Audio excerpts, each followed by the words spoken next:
I think she has a right to have this level of confidence. I think she's got ESPN by the balls. I think they're paying her nearly $2 million. She's DEI. She feels like she's got the wind at her back. She's too young. She's been put in a position she hasn't earned. She's there for DEI. Hey, quick question. I do think diversity, equity, inclusion, the concept of it, what it represents, applies to my initial hire at ESPN. I was a business journalist and investigative reporter for Fortune magazine, Bloomberg, Business Week, but I also love football, and I wrote a personal essay about football. And the editors at ESPN magazine reached out to me and said, hey, we're trying to think outside the box and expand our scope for the types of people we hire, because we want some different viewpoints and to find talent in different places we hadn't considered. Would you ever consider switching to being a sports writer? That is what diversity, equity, inclusion is all about.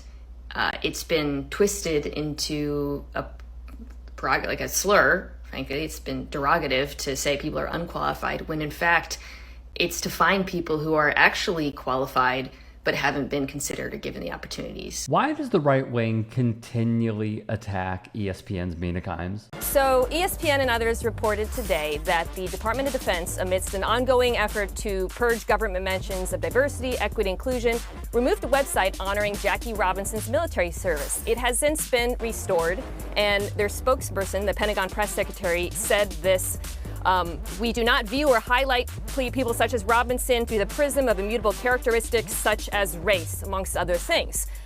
So, look, Jackie Robinson was known for many things, but above all, first and foremost, it was his ongoing courage in the face of racial discrimination. In fact, in addition to crossing the color barrier in baseball, he served in a segregated unit in the Army, and in one instance refused to move to the back of the bus, was arrested and acquitted. That matters. That history cannot be erased, it cannot be undone, and it must be recognized to fully understand and celebrate his legacy. I find these constant aggressive stances quite alarming and also quite telling. I pointed out that Netflix's NFL studio show for, I think they did 2 Christmas games. I was like, oh my God, look at this studio show. You got Kay Adams, white woman, Drew Brees, white man, RG3, black man, Manti Te'o, Samoan man, and Mina Kimes, Asian woman.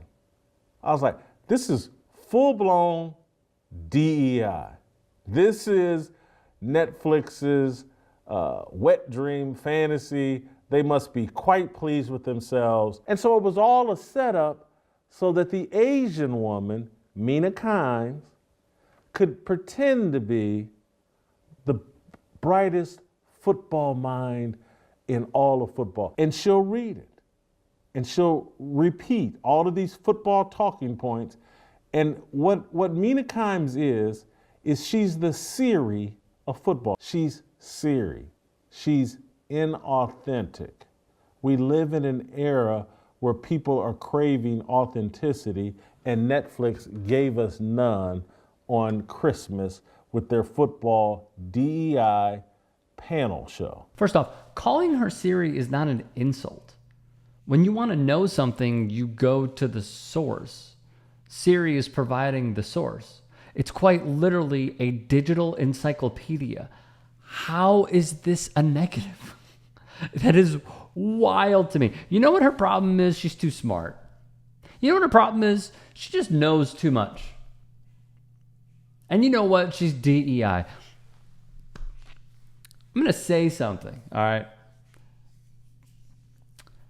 The Blaze is owned and operated by its founder, Glenn Beck. Glenn Beck, true POS, too extreme for Fox News, which tells you something. And he has shown his bigoted views in the past.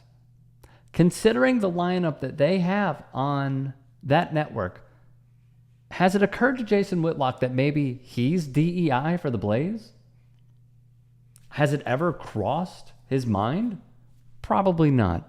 What really gets me, though, is this amount of hatred that Kimes gets because she's clearly proven herself. And another example of this is Walter Football. Real name, Walter Cherepinski. After the canceling of Around the Horn, which I'm not a fan of, Kimes tweeted, "Have sat in this little room hundreds of times over the last 8 years to do Around the Horn. This was the last. I'll miss a lot about the show, but nothing more than the people." And she went on to thank a few. So, of course, there was Cherepinski replying, "Thank you for ruining the show." An unfair critique, obviously. But Kimes, not one to sit out a good reply, would write, "Quite a timeline you got there, Walter Football." What did she include in that tweet? A screenshot of a previous message from Cherepinski himself, which reads, "Women are great, but probably would be better off not voting. And my family immigrated to the U.S., so I certainly do not hate all immigrants." Wow. You do. You do. That is also what is slowly becoming a MAGA staple, is purging the vote, yes, but floating these ideas of women not being able to vote. And we are seeing it right now, that women are going to have to jump through hoops having to do with their name, the name that they were given versus a name that they adopted, a last name when they got married.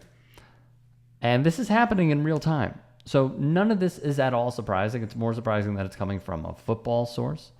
So she followed up with this. "This is such a funny mask-off reveal. It would be like if our lads suddenly start posting about 5G or something. Some of Walter's gems. You don't need police if you arm and train teachers." Of course. Another staple within those circles. He'd call teachers pedos who have blue hair.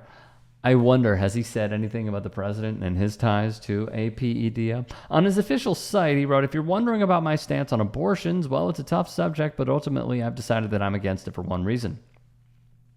In about 20 to 25 years, he's channeling his inner Elon here, when all the boomers are gone, there will be a major decrease in the population of this country. As crazy as it sounds right now, there won't be enough workers, so we'll have to open up the border to Mexicans. Now, I have nothing against Mexicans, but I do have something against genuine Mexican restaurants like Las Margaritas. If there are more Mexicans in this country, there will be more Las Margaritas and fewer fake Mexican joints like Taco Bell. I love T-Bell, and anyone who wants to take them away from me is an a-hole. What are we talking about? This is belligerent.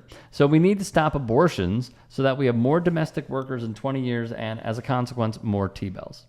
He would say this of women's sports, and I quote, straight from his website. "Luckily, women's college basketball is fixable. I have 3 suggestions. I've always wondered, do women wear thongs while playing college basketball? Do they wear granny panties, or are they more daring and go commando? I think this info needs to be made public. Forget points, rebounds, and assists. The stats I want to know are underwear type and color. They don't need to divulge this information for the really ugly chicks. I'm mainly asking for the real, quote, talent on the bench. You know what would make women's college basketball awesome? Mud wrestling. Now, you may be thinking, well, this is basketball. If it's mud wrestling, how do we differentiate between women's basketball and real mud wrestling? I never said anything about no basketballs being involved. Come on, I'm not sexist. Of course, basketballs would have to fit into the equation. Maybe after one chick pins another, she'd have to pick up a basketball and throw it into a hoop or something. I know, I'm still working on this. That's enough there. He'd make up a conversation between former teammates Rob Gronkowski and Aaron Hernandez. You can see the contents of those for yourself. Overall, absolutely disgusting, and yet it seems typical of what those who attack Mina Kimes are all about. If you can and are willing, please become a paid member here at TYT Sports. And or go to tyt.com/join. In addition, you can follow me on Twitter, Instagram, and TikTok. Appreciate it. Have a great day.